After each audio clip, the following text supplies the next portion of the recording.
শুভ সকাল বন্ধুরা, তোমরা সবাই কেমন আছো? আশা করছি ভালো আছো। আমরাও খুব ভালো আছি। আবার একটা নতুন ভিডিও নিয়ে তোমাদের কাছে চলে আসলাম। এই দেখো লিচু গাছ, আমাদের নতুন গাছটা মানে 8 বছর হয়েছে গাছটা লাগিয়েছে, কিন্তু কোনো ফুল হয়নি। এবার প্রথম এসেছে ফুল। তারপর ঘুম থেকে উঠে উঠান ঝাড়ু দেবো। এখন আগে কাপড়গুলো মেলে দিলাম, কাপড়গুলো শুকাবে না, না হলে রোদটা খুব একটা ওঠে না, তার জন্য আগে কাপড়ের, না হলে তো অসুবিধা হয় না। ভিজা থাকলে বাড়িতে একদম খারাপ লাগে, কাপড় ঝুলতে থাকলে গন্ধ বেরিয়ে যায়, 2 দিন 3 দিনই না শুকালে। বিছানাটা গুছিয়ে তারপর চলে আসলাম ঝাড়ু দিতে। ওইদিকে তোমার দাদা ভাই গায়ে খিরাচ্ছে, মানে গরুর দুধ দোয়াচ্ছে, আর এদিকে মেয়ে দেখো বারে বারে যাচ্ছে ওইদিকে। আর গরুটা মানে সামনে কেউ না থাকলে না ঠিক মতন মানে হাতেই দিতে দিবে না, গায়ে খিরাতে দেয় না, মানে লাত মারে, পা ওঠায়। নতুন তো তো মানে এই জন্য ধরতে দিতে চায় না। তখন একজন সামনে থাকলে খিরাতে ভালো হয়, তার জন্য আমি সামনে কাজও করছি, আবার এইদিকে গায়ে খিরানো হচ্ছে, একসাথে 2টা কাজ। আবার দাদা ভাইও ডিউটি চলে যাবে, দেরি হয়ে যাবে। সব দিকে মানে টাইমটা মানে ঘড়ি দেখে কাজ করতে হয় সকালবেলা উঠে। যে নিজের খুশিতে আস্তে ধীরে কাজ করব সেটা আর হয় না, টাইম হয়ে যাবে, কিছু কিছু কাজ আধাও থেকে যায়। তারপরে যে বাবা এদিকে পান পেরেছে, পাড়াটা দেখানো হয়নি, যেভাবে পানটা যেভাবে প্যাকিং করে দেখলে, আমাদেরই গাছের পান। তারপরে এগুলো কি বলো তো বন্ধুরা, যদি কেউ জানে কমেন্ট করে জানিও যে এগুলো কি। দাঁড়াও, একটা বীজ আমি বের করে দেখাবো, বার করে দেখবে। হ্যাঁ, কিসের বীজ এগুলো দেখো তো, এগুলো ডাল বানিয়ে খায় বলে দিলাম। কিসের বীজ জানলে কেউ বলো। তারপর এসে পড়লাম বাইরে, দেখো তখন সকালে যখন উঠেছি খুব একটা রোদ ছিল না, পরে প্রচুর রোদ উঠেছে।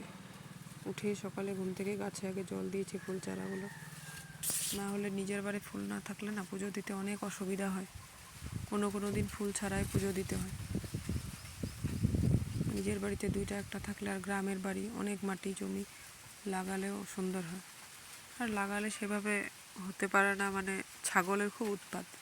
নিজের না থাকলে অন্যের বাড়ি ছাগল এসে অল্প ফাঁক থাকলে ঢুকে সব গাছ খেয়ে ফেলে। এরকম করে আমাদের অনেক গাছ খেয়েছে। এই যে দেখো তো, এই গাছের থেকে বীজটা দেখালাম তুলে, কিসের বীজ বলো তোমরা। গাছটা পুরো দেখিয়ে দিলাম, এই যে দেখছো। আর নতুন ভিডিও করছি তো ঠিক মতন করতে পারি না, হয়তো ক্যামেরাটাও ঠিক মতন ধরা হয় না, তোমরা মানিয়ে নিও। আর যদি কোনো ভুল হয় ক্ষমা করে দিও, আমার পাশে থেকো। তারপর চলো আজকে তোমাদের দেখাবো আমাদের বাড়ির কিছুটা অংশ। আজকে আর রান্না বান্না খাওয়া দাওয়া কিছু শেয়ার করব না, আজকে বাড়িটার কিছু অংশ দেখাবো। আর রান্না বান্না তো রোজ দিন না দেখাবো, একদিন না একদিন ভিডিও যখন করব তো দেখাবোই। তো আজকে ভাবছি বাড়ির কিছু অংশ দেখিয়ে দিই। এই দেখো ফুলকপি, এরকম ফুলকপি দেখেছো? একটা গাছে 5টা মাথা বেরিয়েছে, মানে 5টা ফুল বেরিয়েছে। এই দেখো একটা গাছে। দাদা ভাই হয়তো চিনে না, না চারা এনেছে, ঠকিয়ে দিয়েছে। এগুলো মানে আনসিজন, মানে এত দেরিতে লাগালে ফুলকপিটা খুব একটা ভালো হয় না, যেটুকু আমার শ্বশুর বাবা বলেছে শুনেছি। আর ও এত চিনেও না, যা দেয় তাই নিয়ে আসে, দাম দর করতে খুব একটা পছন্দ করে না। এই যে দেখো পোকা লেগে গিয়েছে।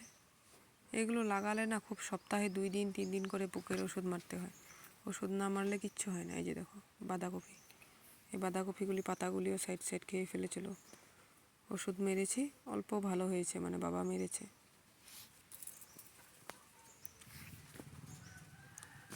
2-4টা এনেছিল গাছ, খুব মিলিয়ে 20টা 25টা হবে, সব 2 রকমের গাছ এনেছে, ফুলকপি আর বাঁধাকপি। বেশি আনেনি, কি না কি হয়, কোনো দিন করিনি ফুলকপি বাঁধাকপি, আমার শ্বশুর বাবাও করেনি। শিম, লাউ, মিষ্টি কুমড় এগুলো করেছে। এই দেখো এগুলো বীজ, কি বীজ প্লিজ কেউ কমেন্ট করে জানিও যদি জানো। খেতে দুর্দান্ত লাগে। তারপর চলো আমাদের বাড়ির মিষ্টি কুল গাছটা আজ তোমাদের সাথে দেখে শেয়ার করলাম, ফাইনালি আজকে দেখালাম। এই যে দেখো, হয়তো ক্যামেরায় ঠিক মতন বোঝা যাচ্ছে না, কিন্তু অনেক বড় বড় কুলগুলো, মানে দুটা বা তিনটা কুল খেলেই তোমার মানে তৃপ্তি হয়ে যাবে, আর খেতে ইচ্ছে করবে না। অনেক বড় বড়, কি সুন্দর দেখছো, গাছে পেকে আছে। আর সকাল হলে অনেক পড়ে থাকে, রাতে বাদুড়ে খুব উৎপাত করে, বাদুড়ে খায়, খেয়ে খেয়ে ফেলে দেয়, না খেলে এমনি বসলেই পড়ে যায়। এখন পেকেছে না গাছে, জোরে হাওয়া দিলে অনেক পড়ে। এই যে অনেকগুলো আমি কুড়িয়েছি, এই যে দেখতে পাচ্ছ। আর সেরকম গাছের নিচে যাওয়াও হয় না, কাজ করতে করতে সময়ও পাই না। আমাদের বাড়ির মানে আমি একমাত্র বউ, তো সংসারের সব দায়িত্ব আমার উপরে, রান্না বান্না, তারপরে খাওয়া দাওয়া তো আছে, রান্নার ঝামেলা, কাপড় কাচা, ঠাকুর ঘরের পুজো দেওয়া থেকে একদম ধোয়া মোছা, অনেক অনেক কাজ। একলা হলে না সব দায়িত্ব মানে একজনের উপরেই পড়ে। একদিকে ভালো, কেউ কিছু বলার লোকও থাকে না। তোমার অসুস্থ থাকলে তুমি 2 মিনিট শুয়ে থাকলেও কেউ বলার লোক নেই। জয়েন্ট ফ্যামিলি তো সেটা খুব একটা পারা যায় না না। কিন্তু মাঝে মাঝে জানো খুব মন খারাপ লাগে যে একলা থাকতে ভালো লাগে না। দাদা ভাইও যখন কাজে চলে যায়, বাবাও যখন বাইরে থাকে, মেয়েও যখন স্কুলে চলে যায়, পুরো বাড়িটা আমি একা ফাঁকা। সারাদিন কাজ করে কার সাথে দুটা মনের কথা বলবো না। ওই মেয়ের সাথে হাসি ধামালি এসব করে থাকি দুইজনে। তারপর যখন রাতে ওর বাবা আসে, ওই তো খাওয়া দাওয়া করে শুয়ে যায় না। সারাদিন কাজ করে আসলে আর তো শরীরে এনার্জি থাকে না না। এই দেখো এই লাউ গাছগুলি এবার লাগিয়েছিল অনেক আগে, তারপর কি হলো, বৃষ্টি হয়ে মানে এই জাংলার চাঙের নিচে অনেক জল, পুরো জল একদম আঁঠো পর্যন্ত জল হয়েছিল। তারপর সব গাছগুলো মরে গিয়েছে। এইগুলো আবার পরে বাবা লাগিয়েছে, এই যে বেঁধে বেঁধে দিয়েছে, এখন উপরে উঠেছে। মানে হয়তো এই ফাল্গুন মাসে লাউ ধরবে, মানে ফুল এসেছে, কড়াও এসেছে। আর এগুলো সাজানা, দেখতে পাচ্ছ মুরগিটা, দেখছো কি চিল্লাছে কানের সামনে এসে। আর এই সাজনাগুলো একদম যখন নিচে ঝুলে থাকে কি ভালো লাগে সাজনা হলে। দেখাবো তোমার সাথেও, শেয়ার করব তোমাদের সাথে। আমাদের এই সাইডটা পুরো লেবু বাগান, আমরা লেবু কিনে খাই না। আজ পর্যন্ত মনে পড়েনি যে লেবু কিনে খেয়েছি।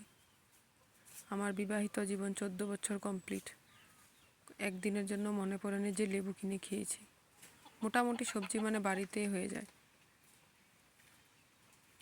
লেবু, সাজানা, তারপর তোমার শিম, যে কোনো শিম বলো, মিষ্টি কুমড়া, লাউ, এগুলো কিনতে হয় না। তারপরে কচু, নলকচু আছে, নলকচু আমাদের পুকুরে লাগিয়েছে একদিন, ওটাও দেখাবো তোমাদের সাথে, শেয়ার করব। এই যে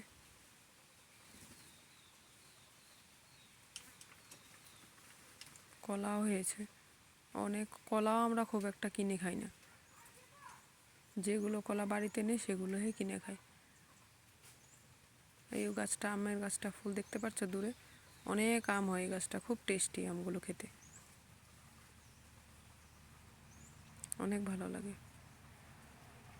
আর যদি ভালো লাগে আমার ভিডিওটা, লাইক করো, কমেন্ট করবা, আর সাবস্ক্রাইব করো, আর আমার পাশে থেকো। টাটা, বাই বাই, ভালো থেকো।